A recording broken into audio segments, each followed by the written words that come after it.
Hello everybody and welcome to another Total Gaming Network and CS Nation presentation.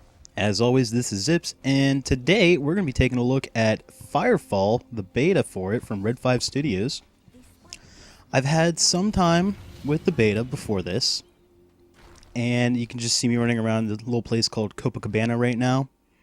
The overall map, not all of it is available, but you can see just how large it really is. All the sparkly purple stuff is not accessible yet. They have been opening up more and more of the area, the PvE area that you can see as the beta has been going on. And I'm just zooming in on the main area here, which is called Copacabana again. A lot of this game, again, this isn't beta, so you might see some oddities like the NPCs jumping around a little bit or just, broken stuff here and there, but for a beta, it's coming along pretty well. The PvE stuff isn't really finalized yet. There are some earlier things, and I'm queuing up for PvP right now. You can close the window and run around and do stuff while you wait in line. But as I was saying, the PvE stuff is coming along. There are a few early missions, and I will show those to you in a later video, but not right now. The main focus of this video and the follow-up video, which I should get up the day after this one is uploaded, focuses on PvP and just showing you around the area a little bit. And it's pretty much, if you can see someplace here, you can go to it. Again, not everything is open up in this beta, but the general idea is if it's visible, yeah, chances are you can get to it.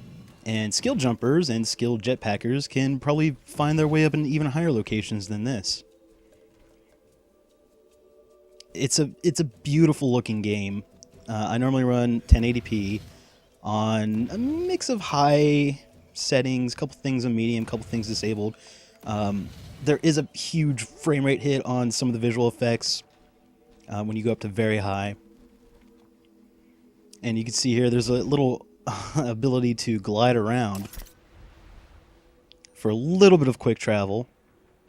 So I'm just gliding over more of the PvE area, the beaches.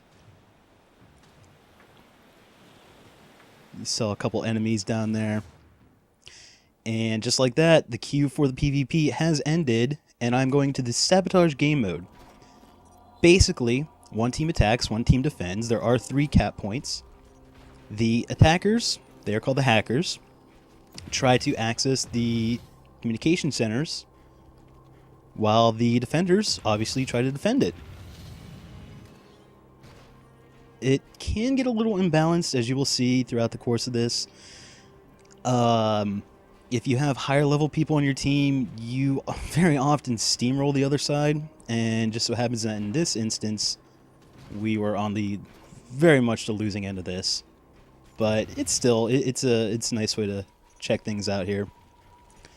Now, there are a number of classes. I'm playing as the Assault class, which is kind of like the default class. You have a weapon that shoots an energy ball for your primary fire, or like a scatter gun for your secondary fire. You do have a secondary weapon, which is just like an assault rifle. There are various things you can access through the use of the call down menu, which is accessed through the use of the tilde key.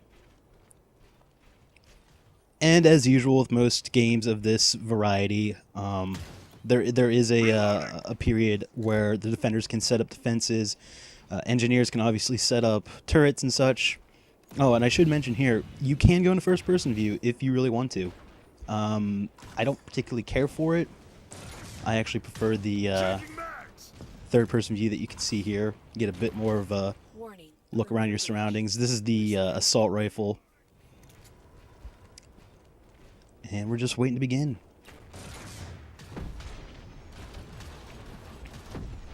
A lot of this game, the PvP at least, reminds me of the Tribes Ascend beta, only without the skiing aspect to it. You do get points for killing enemies, you get points for assisting on kills, you get points for healing. You pretty much get points for doing everything. There are medics, and they will heal their teammates, so just like in TF2, you want to take them out first. And of course, guy's focusing on me with the heavy weapons. He's a Juggernaut, I believe, and they have a giant minigun that they just carry around. You do have a bleed out period, and as you can see here, you can hit E to call for help, but obviously my teammates are a little bit occupied with what's going on around them. If you bleed out, you'll just have to wait till the timer goes down till you can respawn. You run back to the action. They can revive you, and you just get back instantly with about half your health, half your total health.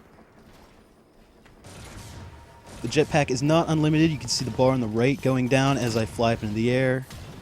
I'm getting hit from both sides here. It's just a mess. Somehow I survived that. I'm really not sure how. But you can see the point there that you gotta try to defend.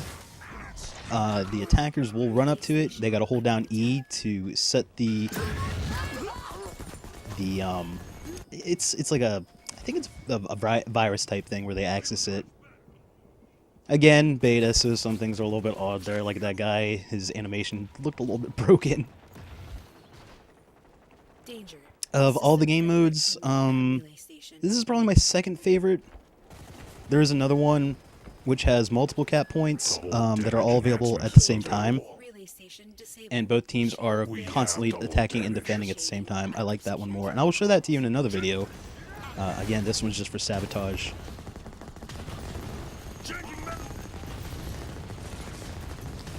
On-screen indicators, you can see the skulls there where your teammates have gone down. You can run up to them to revive them if possible. Upper left-hand corner is the experience bar. And you can see I'm level 4 on my way to level 5 for the assault. Each of the classes do level up independently of one another. So if you focus on one, you can become really good at that. Or you can spread your talents out amongst the other ones. See, that person right there just finished me off, even though my timer was pretty much down. You do get points for finishing people off like that. It just basically prevents them from being able to be revived from other teammates. So that's kind of cool.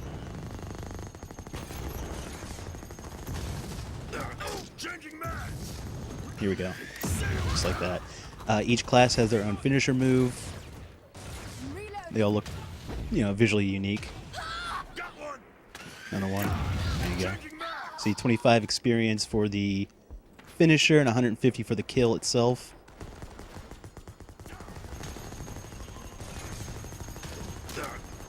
This is a very, very frantic game mode.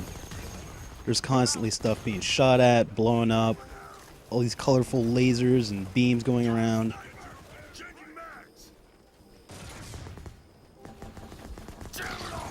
I should also mention, bottom left is obviously the map. To the right of that is the health.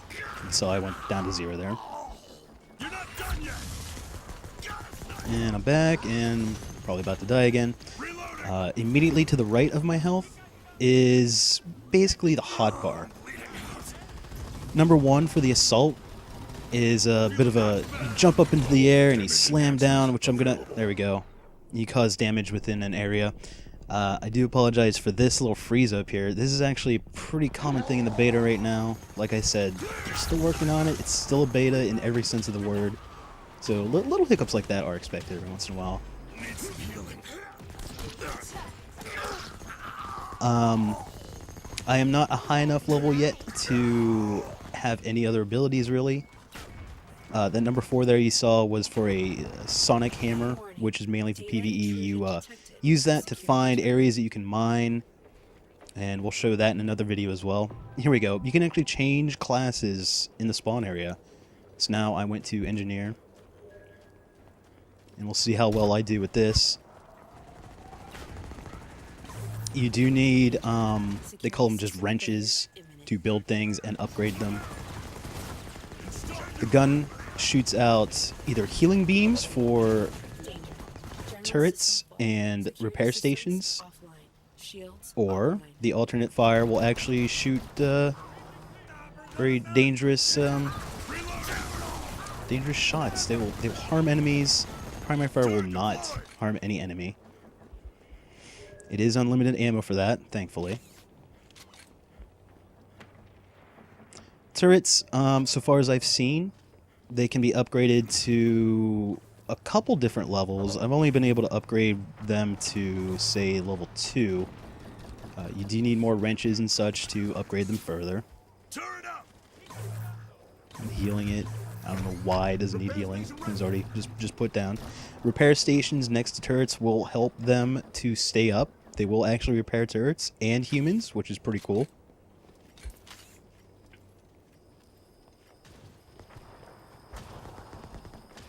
Again, the secondary fire on a lot of these weapons is just an iron sight mode, which for this type of game, at least if you're not playing Recon, it doesn't seem worthwhile to me, but maybe I'm just haven't gotten the hang of it yet enough.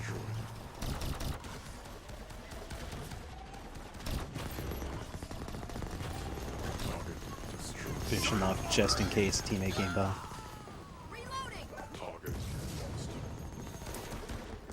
You see my little turret doing some action there. See, Engineer Turret 2. Upgraded that. They do have a line of sight, so obviously if you see the laser beam, there's a good chance it's going to hit you.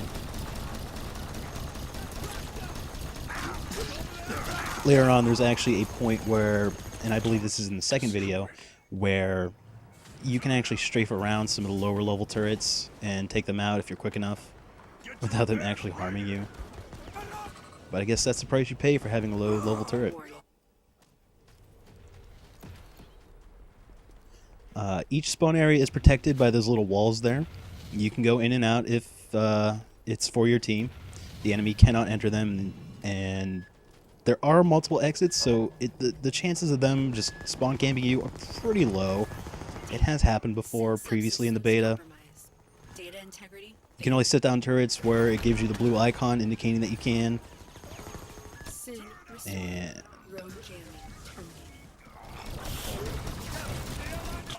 that guy just had a ton of health. He is, again, the Juggernaut, and one of his special abilities is the fact that he can put up shields and absorb just a crap load of damage whenever he wants to. There are cooldowns on those special abilities, though. You can't just spam them, willy-nilly.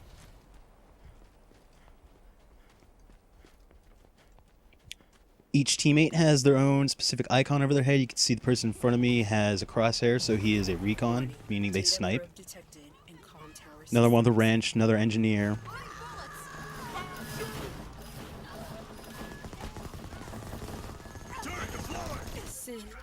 Again, a lot of hectic things here going on. Again, you do get experience if your turret takes down an enemy. I believe I just saw I got 40 experience for having killed somebody with it. Mine's already down though. We're not done yet.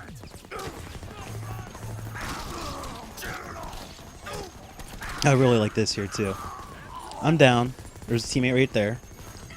I'm calling for help. I'm reaching my hand up. I need help. There's somebody back there. No, not gonna help me. He's not gonna help me. So I'm just gonna bleed out. That is a bit of a problem. I can't blame the game for that, obviously. I just gotta blame some teammates for that. I know a lot of people are actually playing this from PAX this weekend. So I don't know if these are some of the regulars that are playing right now, or if people from PAX are playing in this server. I have no idea. No idea whatsoever.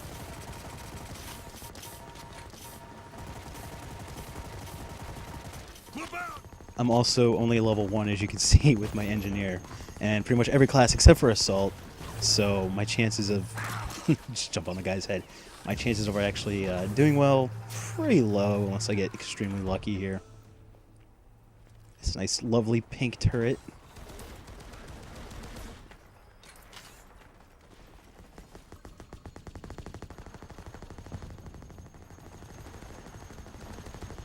And surprisingly here, we actually managed to hold off the attack at the last cap point, which I've never really seen before.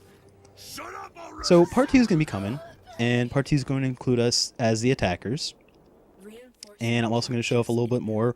Parts 3 and possibly 4 will show off the PvE and the crafting and a lot more of the PvE area. So I hope you enjoyed this, and we'll be back with you very shortly with part 2 for this video. As always, this has been Zips with Total Gaming Network and CS Nation. We will catch you next time.